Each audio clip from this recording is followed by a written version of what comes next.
All right, what are my options? We got a 4K screen. Oh man, 4K is so gorgeous, especially working 4K video. All right, cool. And then we have the beautiful curved 21:9, almost 4K. Resolution is smaller, but so much real estate in the wide spectrum productivity. But you know what, my friends? Once you go 144 Hz for gaming, you never go back. Even if it's, the prettiness of the ultra-wide.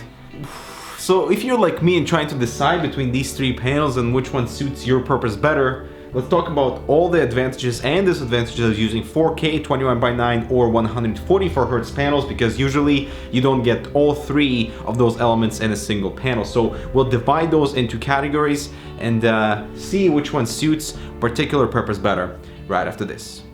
The Gram Spectrum keyboard by Tesoro comes with a new mechanical agile switch with low profile keycaps with super fast response and shorter actuation distance, plus all the customization included with RGB lighting and macros for a premium user.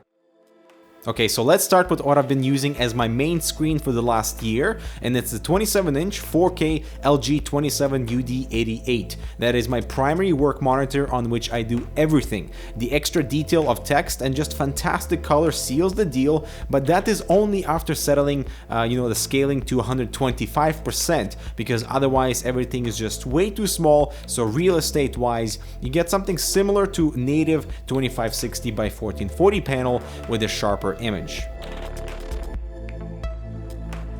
And we've all heard the following: get the 4K panel if you're into any creative work, but why is nobody mentioning scaling issues in Windows in some of the most common apps used in that industry like Adobe Photoshop? Now, luckily for my work in Adobe Premiere, I have no issues with scaling and get plenty of room for the UI, but jump into Adobe Photoshop and all the UI panels receive the miniature treatment that don't scale with your Windows settings, which is kind of weird. And it's also insulting to only have 100 or 200% scaling in Photoshop options, so you either get super tiny text that is very difficult to see, or too large text that occupies a lot more of the screen than I want. Luckily, Adobe Lightroom has more customization, like 150% scaling to make UI panels more visible without that eye fatigue, but again, everything at 4K at 100% scaling is just way too small, so you have to scale it up. Adobe, please. However, if you are an Apple user, you have more scaling options with your 4K display that actually carry over into Photoshop,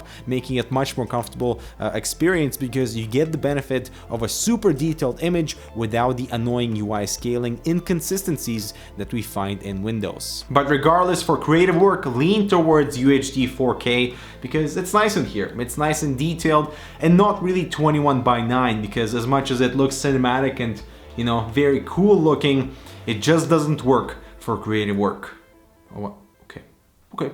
No.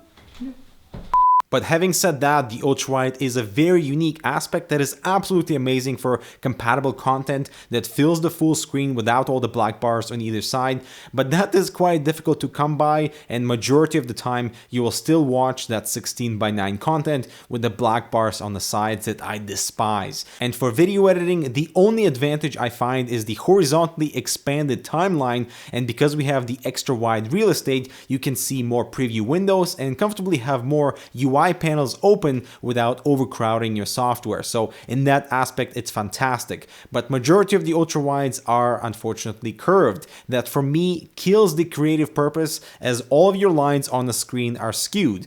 And how are you supposed to know your reference composition? Plus, there's the bow tie effect, and I really don't know how people can use curved ultrawide monitors for video or photo editing.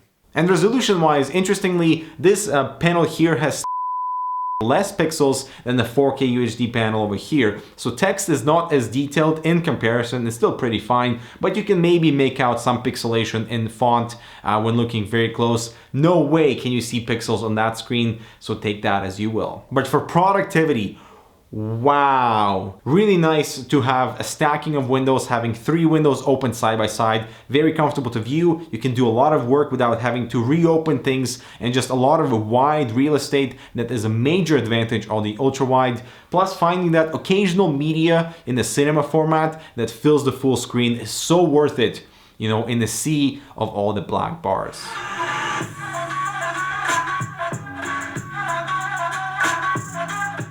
So then where do 144Hz monitors fit within this conversation? And this is where gaming is dominated by the high refresh rate panels. Seriously, once you go 144Hz, you never go back. And if you do, it's just like, meh. Now it's very difficult to demonstrate just how fluid 144Hz feels, but here's cursor movement in slow motion, and you can see that 60Hz refresh cycle is very slow in comparison to 144Hz, and this means checking corners in CSGO, for example, allows you to be much quicker because the screen does not blur when you do those fast movements, and that is a major advantage for competitive games. And in particular, when returning to my 60Hz panel, I felt that the cursor movement was very sluggish, but 4K gaming is kind of overrated anyway, in my opinion, so it's very demanding on your system, and regardless, I would choose 2560 by 1440p anyway, so that it's like that sweet spot for the resolution that lets me squeeze extra image quality instead. While 21:9 gaming is pretty unique, with so much on your peripheral vision, but still some games would stretch the sides that will not be pleasant, so for guaranteed solid gameplay, choose high refresh rate and UHD if possible.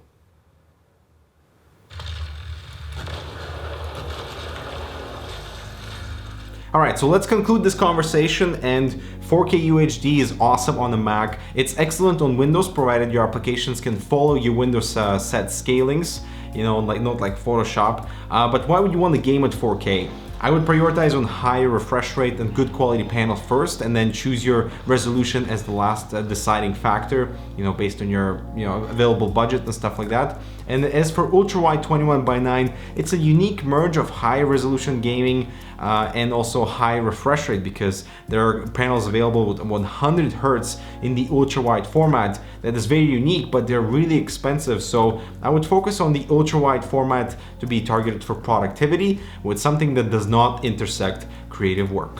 So yeah, I hope that helps. Let me know if you agree with my generalization between the usage for 144Hz, 21:9 or 4K. So yeah, let me know which monitor you're using and what would be the next element that you are excited to experience. Let me know in the comments down below. I'm Dmitry with Canucks. Thanks so much for watching. We'll see you in the next video, and don't forget to subscribe.